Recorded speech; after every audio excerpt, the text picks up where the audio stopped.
Hello, everyone, and welcome to episode 4 of Manchester to Madrid World Football Podcast. My name is Ryan Rogers, and I'll be joined today by my good friend and co-host of the show, Sam Johnson. Today we have a great episode planned for everyone, covering all things world football, but first, if you're checking us out for the first time and like what you hear, we would greatly appreciate if you subscribed, followed us on Podbean, and shared with 3 of your friends that love football as much as we do.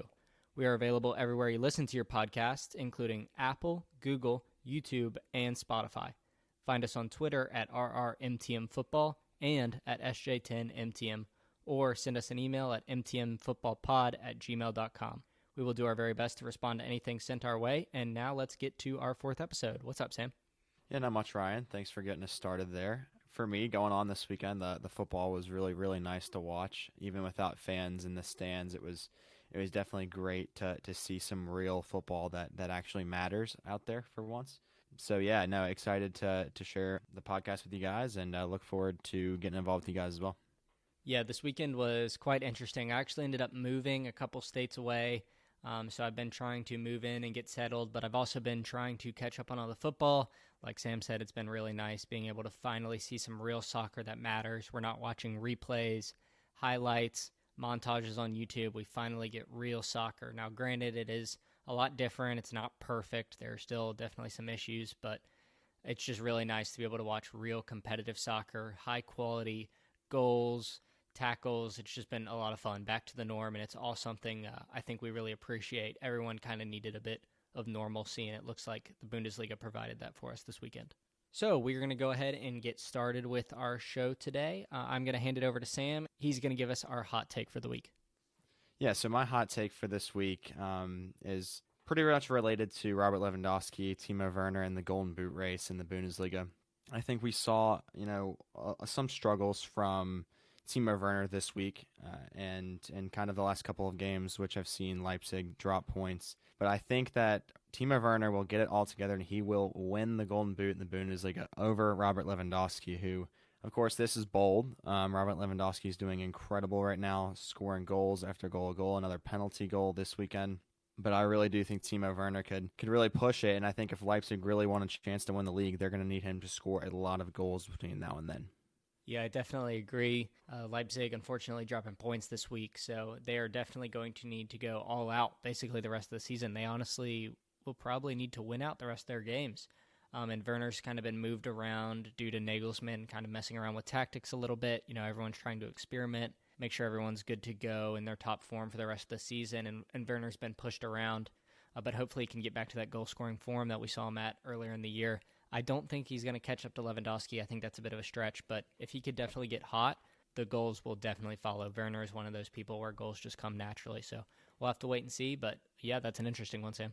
Yeah, and I think with what we saw this weekend with Leipzig and them kind of struggling with creativity is they really need Timo Werner to be firing on all cylinders, like I said, so I think it's really important for Timo Werner to get going, but also the rest of that team, Marcel Sabitzer, Yusuf Poulsen, and all of the great, talented players in that team. We need to see them get going. And how about your hot take, Ryan? So my hot take for this week is football without fans isn't so bad. It definitely isn't perfect. It definitely has some issues, but overall, I was pleasantly surprised with how things went this weekend. We obviously don't get the crazy atmospheres, the amazing banners, the tifos, the scarves, the music. So there's a lot of things that are lacking in the game, but it was honestly really cool. We got a new perspective of what it's like to kind of listen to the players, and they just have so much knowledge. They have so much understanding of what's going on in the field. So I think it would be great for a lot of any listeners that are still playing football, aspiring to be professionals or trying to grow their career, to take this time, instead of being down about there not being fans, take this time to enjoy learning. These players have so much to offer right now, and being able to listen to them, listen to the coaches, tactics, moving around, it's a great insight into what goes on in every game, and normally we don't get to hear that. No, I think that point you made about hearing the communication between the coaches and the players was really good, and that was really interesting for us to see. I remember a specific moment in the Bayern Union Berlin game today. We saw Benjamin Pavard out on the wing defending one of the Union players, and we saw the whole entire Bayern team saying, don't foul, don't foul. And that's really simple, but it just shows you that communication that goes on and how important that is for the players. And maybe that will make the players better, make the communication between them, even more efficient with no fans in the stands. Well, as always, we are going to touch on Real Madrid and Manchester United like usual, so I'm going to kick it over to Sam, and he's going to tell us a little bit about what's going on in the camp of Manchester United this week. Yeah, so as we take a break kind of from the Bundesliga talk for the episode, in terms of the Manchester United news, there's really not much going on with, of course, everyone kind of waiting to see when the Premier League's going to return, in what fashion is it going to be, promotion, relegation, everything like that, still not confirmed there. But we're hoping that we can kind of, all the other leagues can use the Bundesliga as a testing ground, as an example of how to come back and how to effectively, get the game going again. But, kind of a couple things we've got to talk about. The players were back at Carrington today, Manchester United's training ground, in 15-minute intervals for coronavirus testing. So this kind of tells us, the league's trying to get going again. The league's trying to get the players back in. The teams are trying to get them training again and fit for the games. And then, of course, with the UEFA president today saying that the Champions League and Europa League will be finished in August, it's a great sign for all of us. That kind of shows that UEFA wants to move forward, and they're really committed to getting the leagues going and really, getting around to the finish, because, as United fans, that Europa League might be our way into the Champions League. And as we know, Premier League, whether it returns, whether it doesn't, that Europa League could be our easiest way in. Yeah, I didn't think of that. If everyone's healthy, full speed ahead on the Champions League and Europa League. If leagues seem to be going well, if tests are coming back negative, why not try to really finish those competitions out? Like Sam said, Manchester United honestly have a great shot at winning the Europa League this year. A lot of the other strong teams have been knocked out at this point as they've been focusing on their domestic leagues. And United, this is their shot to get into the Champions League. They have the situation in their control, and they shouldn't let it slip. They shouldn't be dependent on Manchester City getting a 1-2 year ban and trying to sneak into fifth in the Premier League. There's no guarantees, especially with the state of the world right now. So I think United should definitely push for that Europa League crown if given the opportunity. Yeah, and it's good that you mentioned the Manchester City ban as well, because we don't know what's happening with that either. We don't know if the lawyers are not getting together right now. We don't know where the process is at. So we could very much see Manchester City having that ban pushed back another year and then playing the Champions League again. So good point from you. And, like I said, with the uncertainty over the Premier League, that's definitely our easiest way in. But, yeah, so that's kind of it for the United news this week. Not much going on, like I said, but how about Madrid, Ryan? Yeah, so I got a couple things on Madrid this week. First off, it's kind of been floating around for a little while now, but our jersey unofficially got leaked by Footy Headlines. I do believe they're pretty reliable when it comes to leaks. Usually almost every year, most of the big teams have their jerseys leaked at some point before they actually are officially released, and Madrid's came this week. It's honestly a bit of a disappointment this past year, which this season was obviously interrupted, so it's unfortunate we might not get to see them for a full year. But Madrid's jerseys this year were near perfect. They were glorious. They represented everything there is about Real Madrid.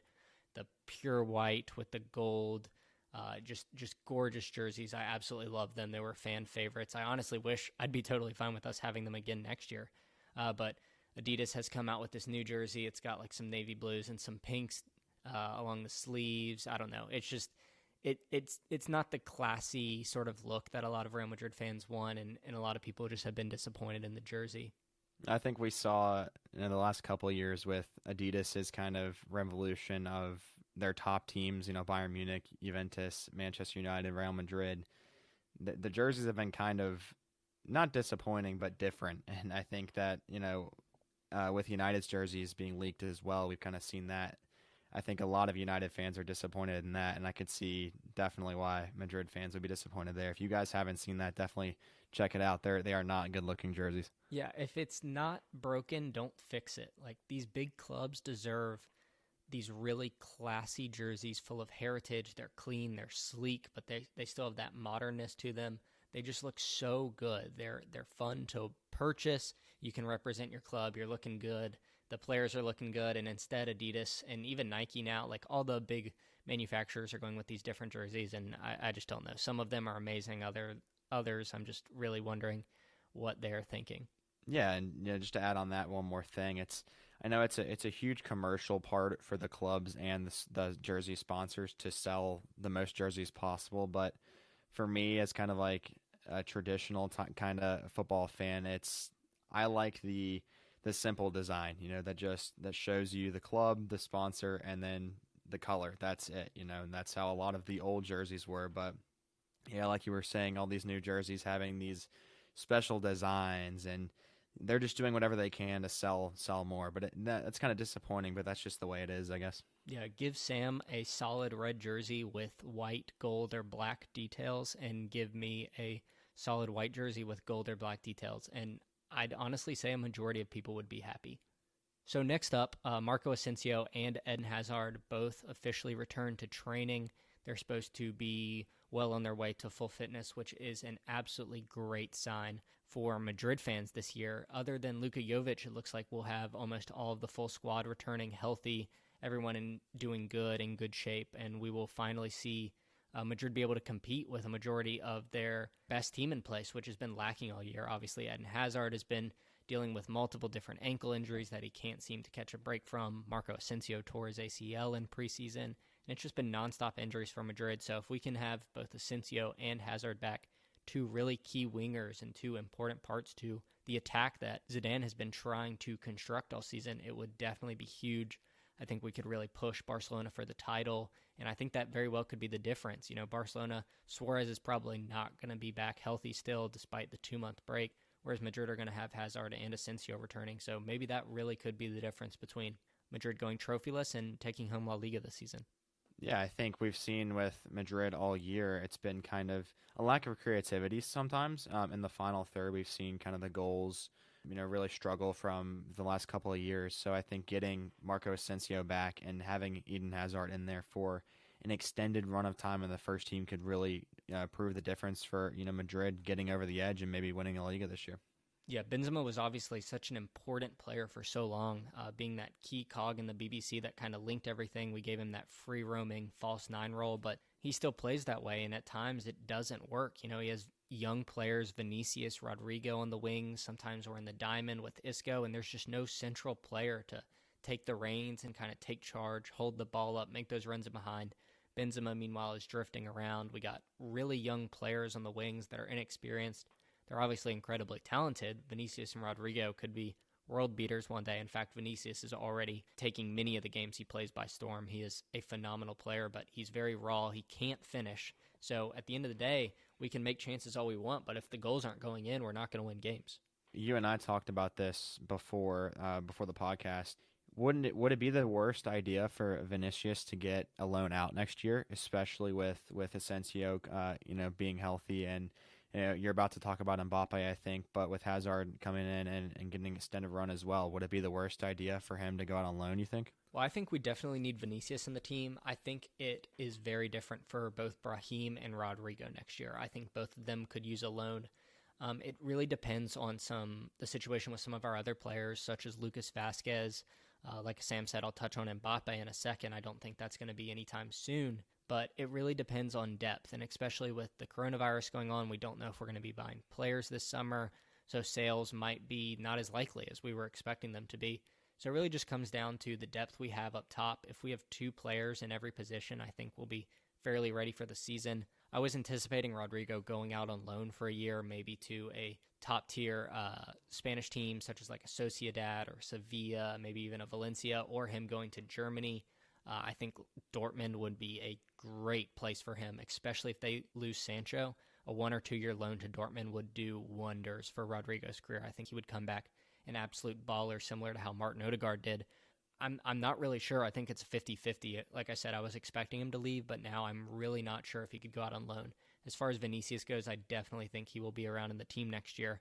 I'm expecting Zidane to field Asensio either as like that false nine role behind Benzema as a substitute, or he's going to start on the right wing.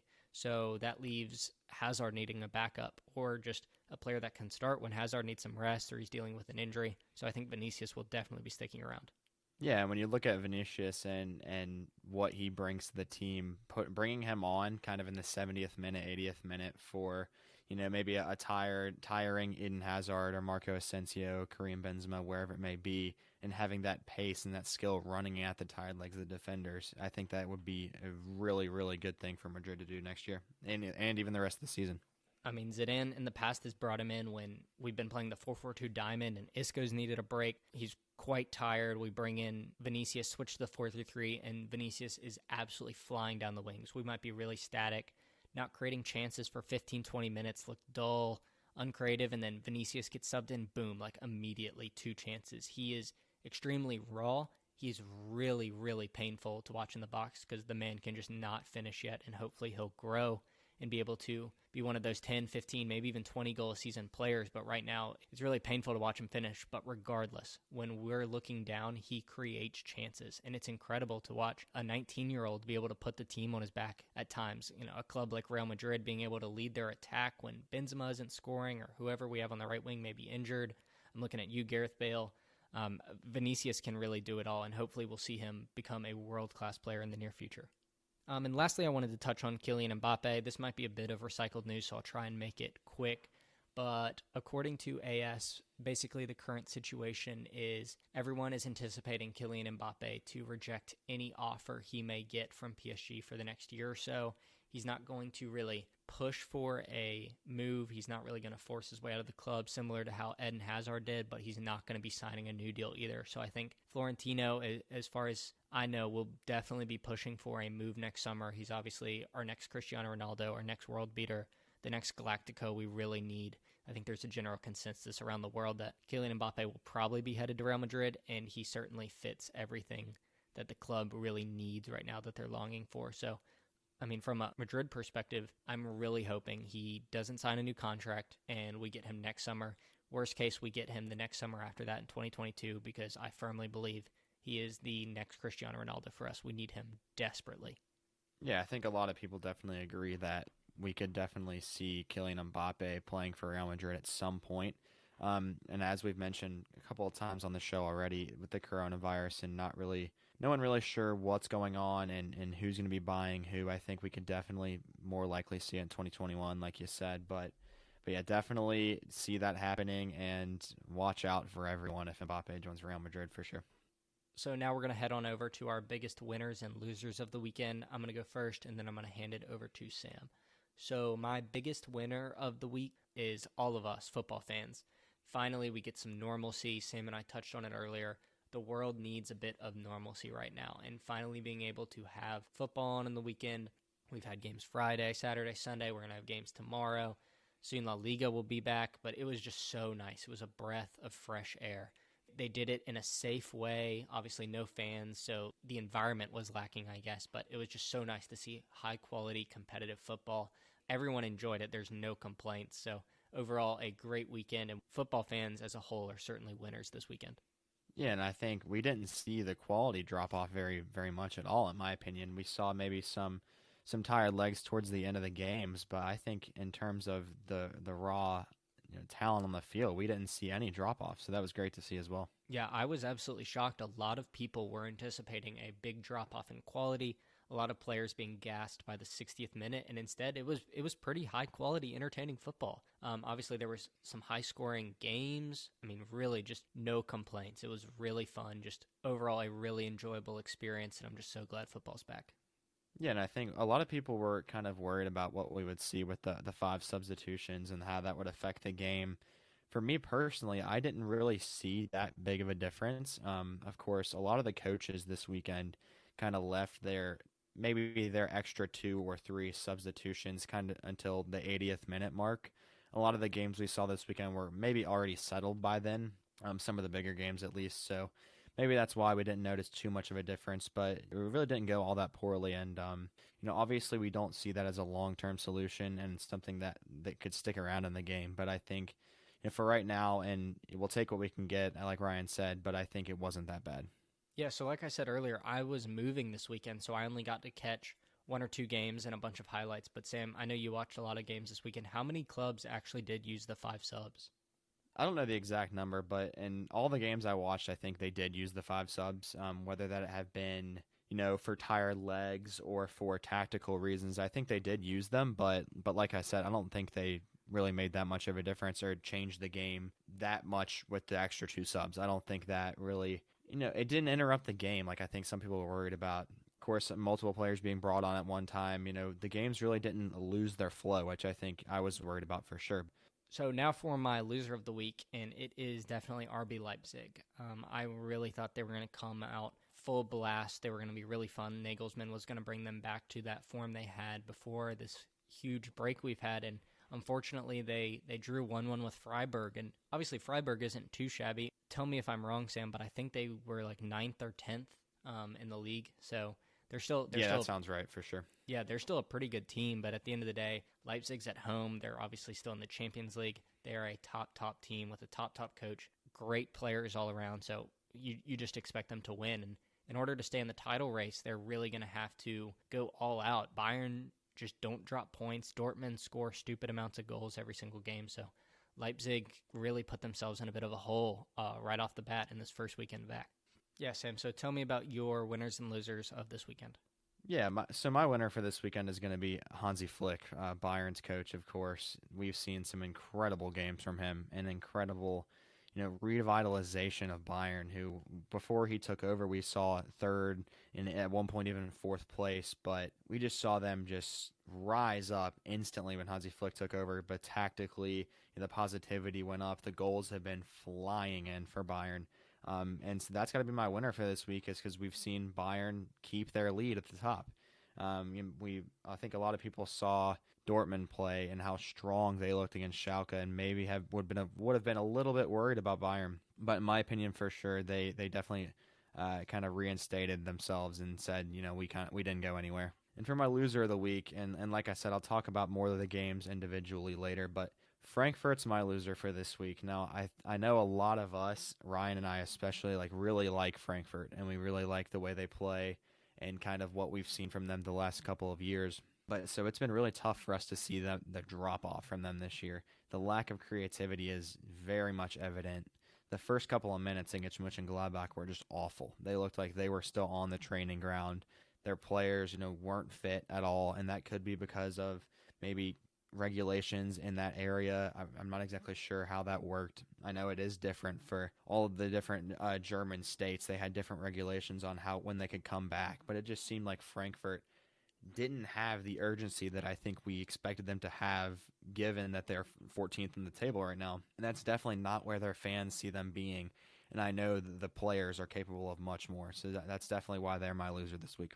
I could definitely see that. Their club is far greater than 14th. Unfortunately, they did lose a lot of their good players last year. Ante Rebic, Luka Jovic, Sebastian Haller all departed over the summer. So they kind of had to start from scratch in the attack. I know they signed Andre Silva, some other players to kind of help put in the goals that they lost this summer. But yeah, it's unfortunate to see them so far down the table. Hopefully they can bounce back. They can string together a couple results, and hopefully we'll see them back. But yeah, after the first weekend, they're definitely one of the biggest losers in the Bundesliga. So with that being said, we're going to hit up transfer rumors, and then we're going to follow it up with a bit of a Bundesliga recap from Sam, and that will be it for our show. So to dive into transfer rumors, we have a couple for y'all. We're going to start it off with Miralem Pjanic, and my oh my, this is a bit of a crazy one. We touched on this last week. There were reports of Barcelona and Juventus working out a potential swap deal. Over the next couple days, we saw Chelsea jump in, and maybe there was something between Chelsea having a swap deal with Pjanic and then sending Jorginho in return so he could team up with his beloved Mauricio Sarri. We all know the relationship they have together is so strong. Then in the past 48 hours, we've seen Sport, obviously a Catalonian news source, saying that Barcelona has agreed a swap deal with Juventus where Barcelona would only send Nelson Semedo, and in return they would be receiving 27 million pounds and a couple players, Miralem Pjanic, Desquilio, just an absolutely crazy deal. The only thing I can think of is Juventus trying to lower their wage budget. Obviously, they're being hit by coronavirus. They've got a lot of older players in their squad that take up a lot of wage money, Cristiano Ronaldo being one of them. So we touched on it last week. This situation is just a bit crazy. None of us really know how Miralem Pjanic fits in at Barcelona. He's a good midfielder, but he's not great. It's a wild one, truly. I really have no idea what's going to happen with this. I don't even know where to put it. I'd probably put it around a 5. I think Pjanic will leave this summer. But where to, none of us really know at this point. This one is just crazy. What's really happening here is it's more of Juve trying to get rid of Pjanic, which I don't really understand. He's one of their best midfielders. He's part of what makes that team tick. I think what we've seen Juve struggle with this season is chance creation. And I think, with Miralem Pjanic leaving, where do they go? Are they hoping to kind of form a Pogba bid again? Or, what are they trying to do here? And that's maybe why I see this kind of more likely than you do, Ryan, here, because I think if they're this desperate to get rid of him that they're going to fork over that much in exchange for Nelson Semedo, who's don't get me wrong, he's like a good player, but I don't even think that works 1-for-1 for me for Pjanic straight for Semedo. I think Juve shouldn't even take that deal. This has to be something to do with the money at Juve, with maybe some kind of struggle we don't know about, because it just does not make sense at all. And that's what makes me, like I said, want to give this maybe a 6 or 7, is if they're that desperate to get him out, we'll see it. We'll see it happen. Well, right after Sport came out with their report, Sky came out and actually refuted that report and said that unless Barcelona are willing to give up Arthur, who we've also touched on, Sam and I both think he has a lot better future, that's for sure. He's only like 22, 23, I think. If Barcelona isn't willing to give up Arthur, then Juventus aren't going to send them Pjanic. So really nobody knows at this point. I think everyone in the news is sort of grasping at thin air at this point. Reporters haven't been able to get super close to the clubs due to everything going on around the world. So we'll just have to wait and see. I do think Pjanic is definitely going to leave. Where to, I'm really not sure. Next up is Ryan Fraser, obviously the Bournemouth winger. He's probably had 1 or 2 good years, if we're being real. He's always been a decent winger, but he's never been top tier. I honestly don't think he's really earned a move to a top 6, top 8 club in the Prem, but right now he's sort of pushing for a move to Spurs. Now, any player can want to go to a certain team. Will that team bite? I'm not sure. In the past, Spurs have been linked to Ryan Fraser, but I'm really not sure if this will happen. Bournemouth haven't had a great year. They definitely could get relegated. Will they? Probably not. So I think Ryan Fraser could leave, but I don't think he's going to get poached by some big team because they think it's a really great price because Bournemouth went down or something like that. So I'm really not sure on this one either. I'll probably give it like a 3 or a 4. I don't know if I can say Spurs are nailed on his future club. I think this makes a little bit of sense, kind of from a Tottenham point of view. They're picking up a flair winger that would be really cheap in the certain circumstances. We don't know how much Tottenham have to spend this summer. We don't know who's going to be their manager next year. So I think this does make sort of sense here because, like you said, it's been 1 or 2 years of him being good, but those have been a good 1 or 2 years, and maybe with a little bit more help around him, we could see him really spark off. But I'm kind of with you here. I don't see it happening this summer, and I don't see him playing for a Jose Mourinho team either, especially Jose Mourinho has always been a fan of kind of the bigger players and like the grittier players, and I don't see that being Ryan Fraser, so we'll have to wait and see, but I think I'd give it probably a 3 or 4. Yeah, Jose Mourinho does seem to always go for those well-established players, and because of that, he needs a club that is willing to financially support him. That's why Spurs never really made sense in the first place. That's why most of us see this going pretty poorly. It's eventually going to lead to a really toxic relationship that explodes into some sort of chaos.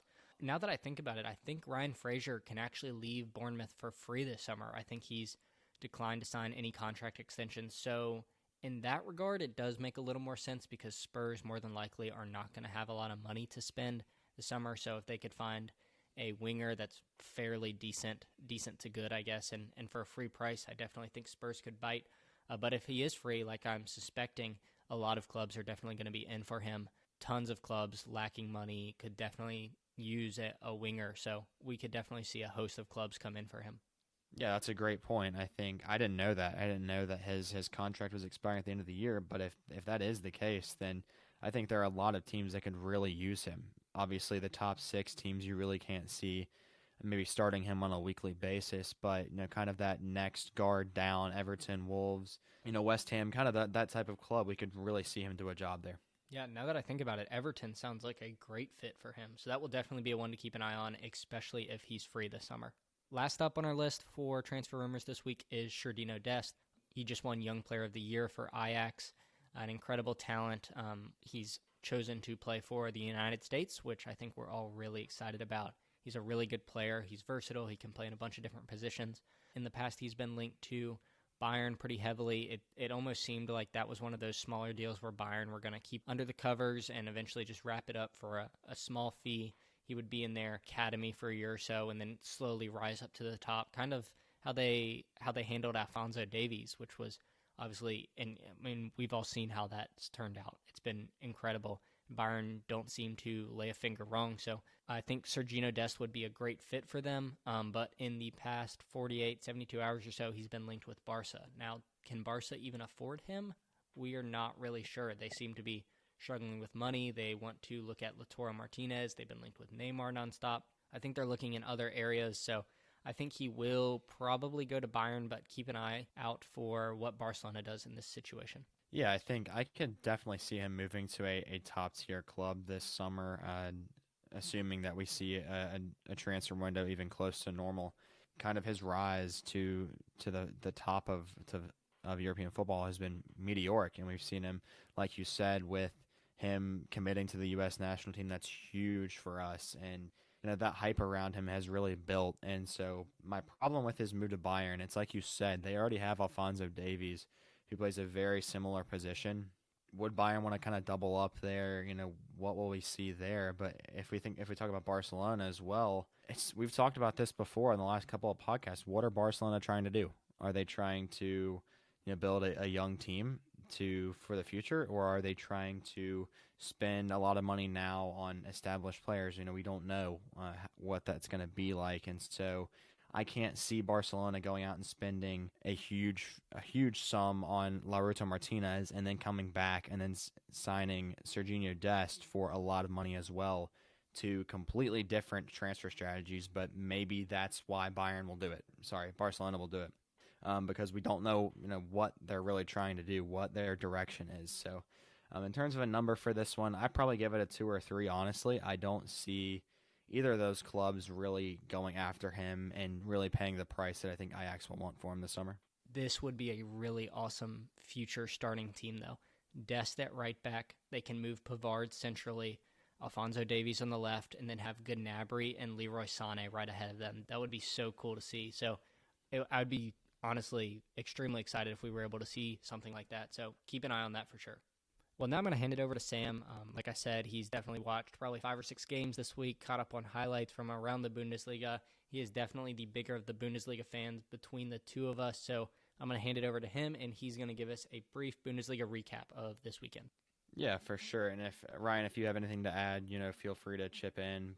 I'll start it off with kind of the overlying things that I saw in all of the games this weekend. I've kind of mentioned a couple of them so far, but I really did see player fitness being an issue. I'll point straight to the Union Berlin and Bayern game today. I think Bayern's quick style of play, their direct, get it up to the wingers and kind of sprint at the opponent. I saw Serge Gnabry, I saw Robert Lewandowski kind of struggling at the end of that game, and I think that could have led to maybe the game being less exciting towards the end. I didn't see it in a lot of the games. Maybe the Dortmund-Schalke game, we saw that game kind of being tied off a little earlier, so maybe we didn't see it as much there. But I think player fitness, as of right now, could definitely be an issue, especially with the amount of games coming up. They're trying to finish the season very quickly, maybe playing 2 or 3 games a week. So we'll have to wait and see what happens there and to see if we really see more injuries or not. Another thing that I really saw in all the games is, like I mentioned earlier, it was super interesting to hear the players and coaches communicate. I mentioned earlier when I was talking about Leipzig and Nagelsmann and all the tactical changes he makes during the game, it's so much easier for him to get that message across to the team. And so, will that kind of lead to more tactical play from all of the teams in the Bundesliga? Will the coaches be able to get their messages across easier, which we know is true? So super interesting to see there. But as well, if I jump into the the specific games this week, I'll talk about Dortmund and Schalke first. Of course, we saw a rampant Dortmund team win 4-0 in the Revier Derby against Schalke.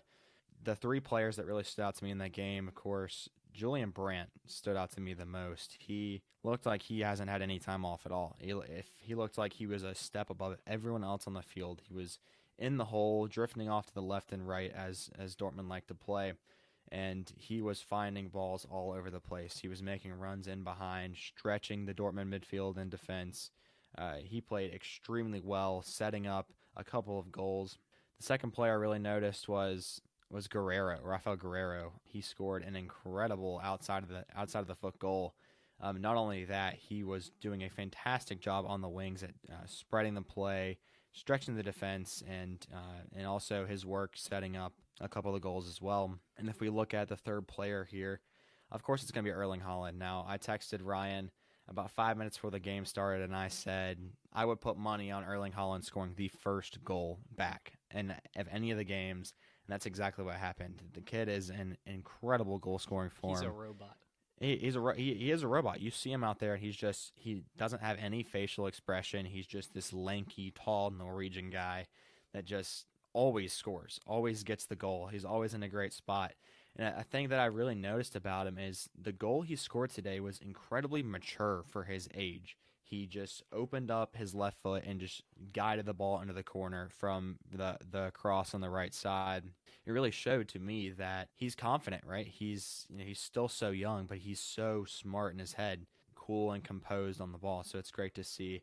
And the last thing I saw kind of that game is Schalke really falling off the top teams. We've seen the last couple of years, Schalke maybe not ready to breach that top 4 or 5 teams, but I think we saw them way off the pace today on Saturday, excuse me. And whether that be because of the break and because of maybe the lack of training as a team they've done together, who knows, but I think all of this season together, we've really seen Schalke struggle and definitely falling off the pace there.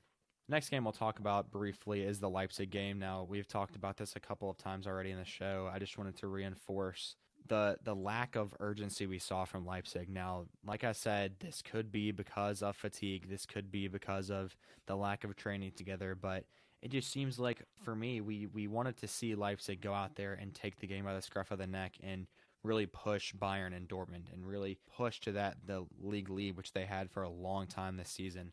And a little bit about Timo Werner. I know I mentioned in my hot take earlier, I think he will turn on. I think he will catch Robert Lewandowski. But a little interesting stat that I heard during the game, Leipzig have 11 wins and 2 draws when Timo Werner has scored a goal. That just proves to you how important he is. And then kind of the last game I'll touch on for this, I know we talked a little bit about Union Berlin and Bayern Munich, and with Bayern looking maybe a little bit rusty, but more game time for Alphonso Davies. Robert Lewandowski scoring his 40th goal in all competitions, again for the 5th year in a row. Brilliant from Bayern. I think we all expected Bayern, to go on and win that game. The last game I'll talk about in depth here is the Frankfurt and Borussia Mönchengladbach game. I think those of you that watched it saw a really, really strong Gladbach team take the game by the scruff of the neck early and score 2 goals. I think a lot of that had to do with Frankfurt and them just not being keyed in, not being there, not really having an identity, which we've seen them struggle with all year. But I think if we talk about Gladbach, Bayern and Dortmund really need to watch out. Gladbach are incredibly talented up top.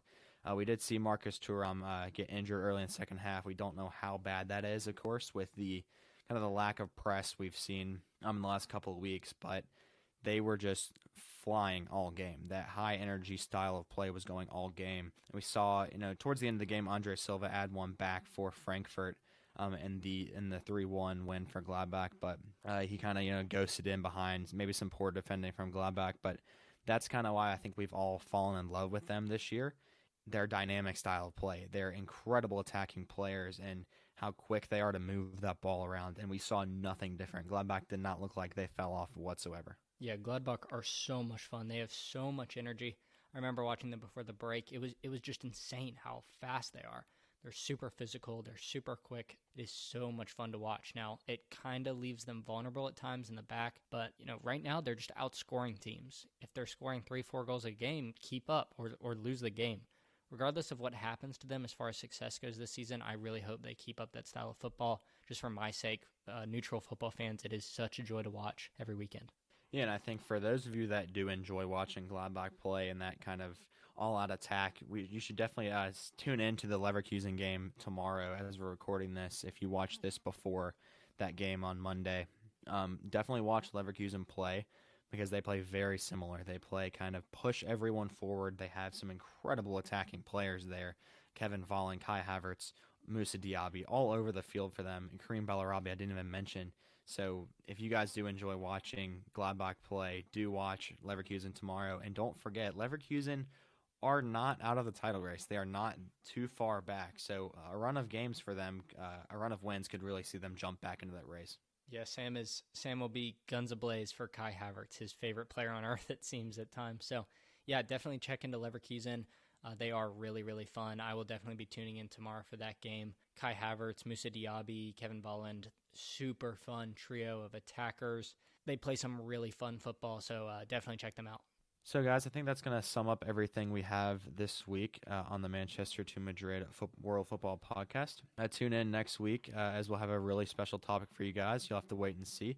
But we'll be covering everything all over the world, the football drama, the transfer news, recapping the games as well, and hopefully we'll see more news about other leagues coming back as well. So definitely come back and watch that one. If you like what you heard from us today, subscribe to the pod on wherever you listen to your podcast and share with your football friends as well. We are recently on YouTube as well, so if you guys are interested, check us out there and give us a like and subscribe to us. Thank you guys so much for your support, and we will talk to you next week.